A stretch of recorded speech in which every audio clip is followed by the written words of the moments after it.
Hey friends, happy midweek and happy Wednesday to you. I hope that you guys are doing incredibly well.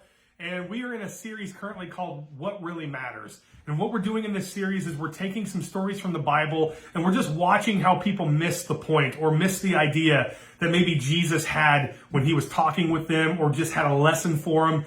And I think you and I are a lot of the same when it comes to that, where we can almost miss what's really important and what really matters. Right now, I love this meme that's going around on Facebook where it shows all the cargo ships that are stuck and stranded in the ocean, and everyone's talking about Christmas being canceled and how Christmas is ruined.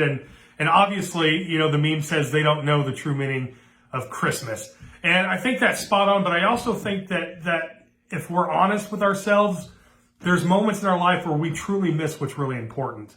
And I know at different seasons of life, what seems to be important later isn't nearly as important now or has been that important in the past. And so as you grow in maturity, as you age, as different seasons of life come, different things stand out to seem what's important. And what I mean by that is Thanksgiving and Christmas, they definitely aren't the same now as they were 20 years ago for me. I mean, I was that giddy kid that got really excited about Thanksgiving because my cousins and I would all gather at grandma's house. We'd usually have a Thanksgiving feast at some point, and then we'd go outside, depending on the weather, and play a good game of kickball. The uncles would get involved. We might play touch football. We might play tackle football. You just never knew, but it was quality time where we as a family got together and we just embraced one another, the good and the bad.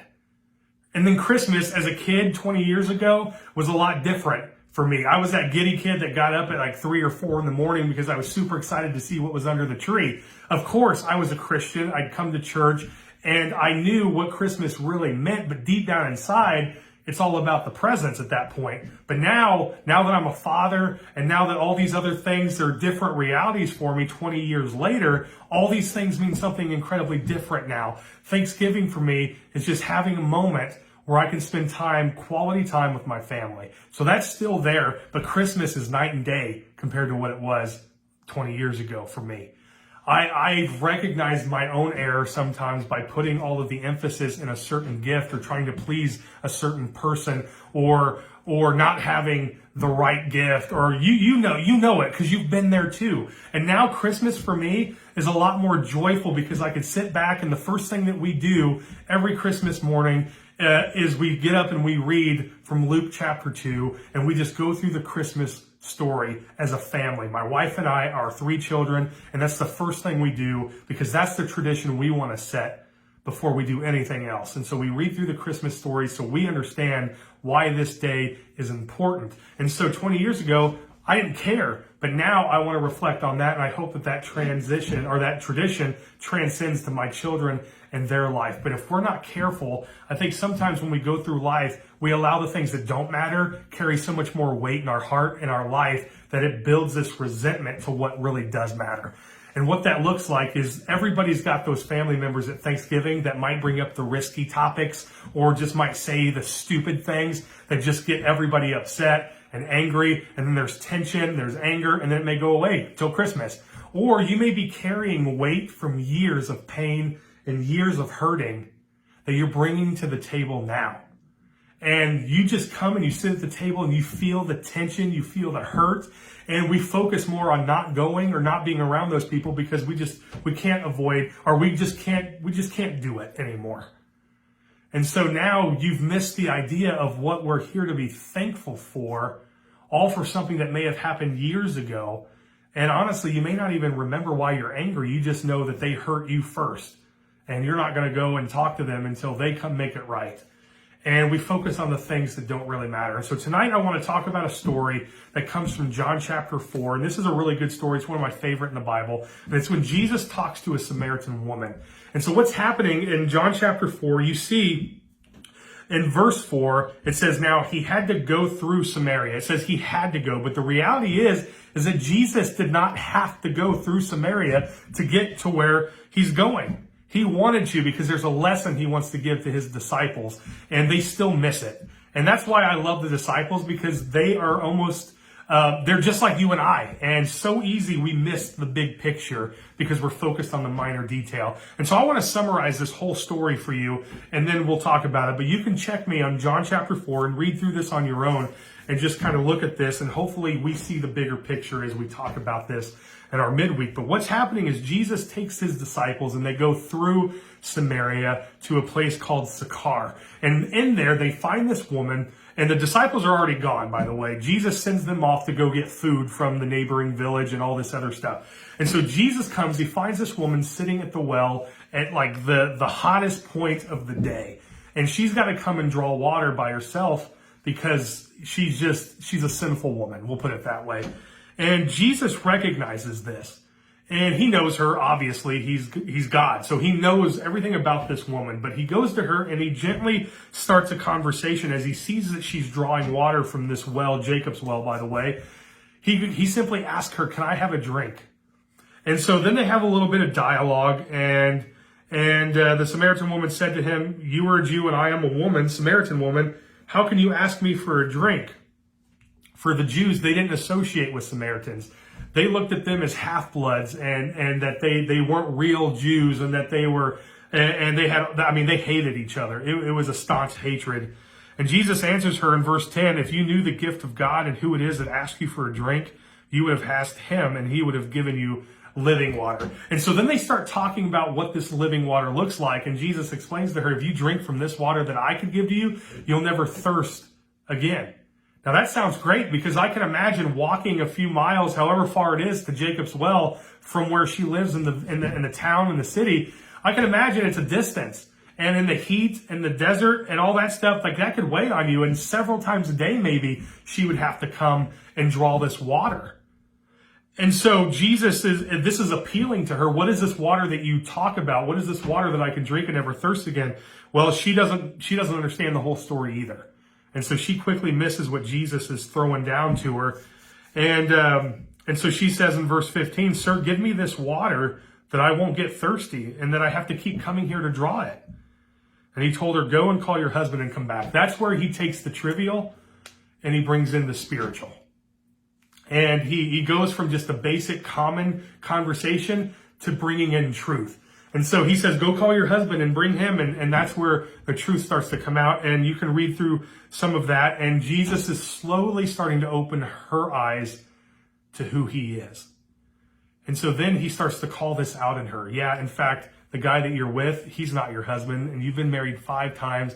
And yeah, but guess what? I still see you.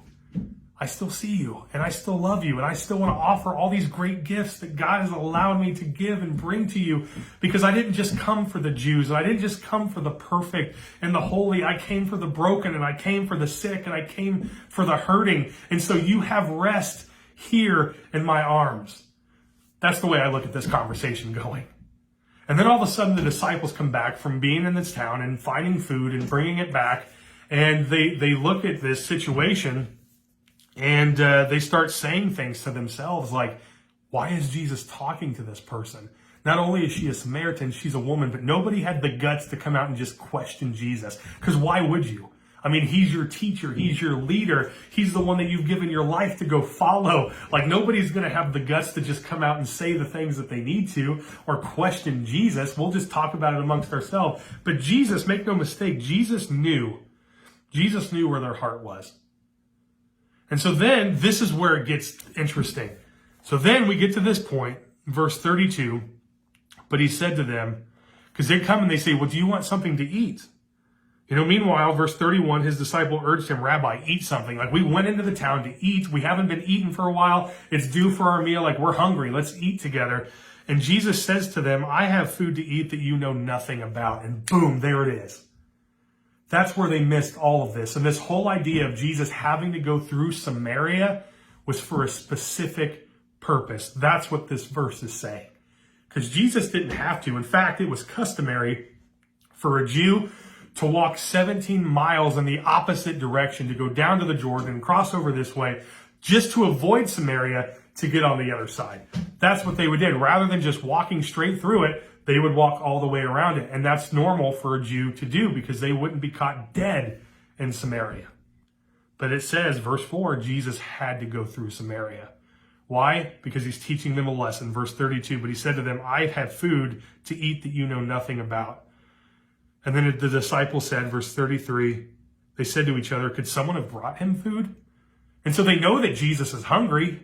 They know that. I mean, he's worn out day in and day out from going and doing the things that he does. And they see his interaction with people. They see his energy being exerted, and they know that he's tired and that he needs to replenish. So they know that he's hungry. So they start whispering amongst themselves, could somebody have given him something to eat? Perhaps this woman? We don't know. Could somebody have done something? And then verse 34, my food, said Jesus, is to do the will of him who sent me and to finish his work. Wow. So Jesus is saying what fills me is people like her.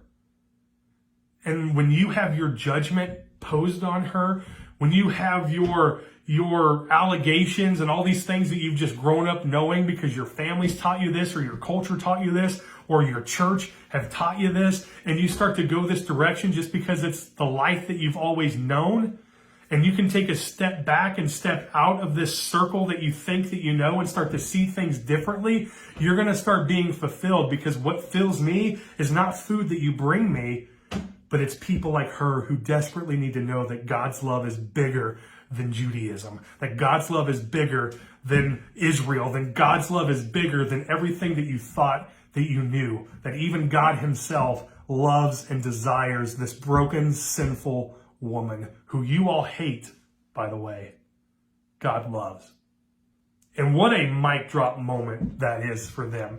And I just want this to be a lesson for you and I, to be an encouragement for you and I, that when we get together for the holiday season this year, that we don't focus on the stupid little trivial things, but yet we think about the things that are more important, that we spend some time really thanking God for the gift that he's given us in life. And maybe that's thanking God specifically for your spouse. Maybe it's thanking God specifically for your children. And I'm not talking about the simple prayer where it's, God, thank you for this food, thank you for my family, let's eat and party. But it's you spending some quality time with the Father, your creator, and saying, thank you so much for the blessings that are in my life. And I also know that there's a lot of hurt going on, especially in the holiday season, where we're dealing with some pain. But if you look deep enough, I guarantee you, you will see the blessings that God has poured out on your life. They're there. We may not see it the way that he has presented it to us because we're distracted by all the little things. But when the eyes roll back and when the clouds open up and everything is stepping back and seeing a grander picture of it all, you're going to realize that you were blessed. And if nothing else, you're blessed because God himself loves you. And you may be this Samaritan woman where you've been rejected by the world and you've been rejected by every circle of friends that you've had. You may have even been rejected by your family. And you say to yourself, there is not one person in here who loves me. And I can tell you without a shadow of a doubt that the Bible speaks otherwise. That the one who created all the things that you see, all the things that you know, everything inside and outside, he loves you. And he desires to have a relationship with you. And so, friends, let's focus on what really matters. God bless. Have a great week.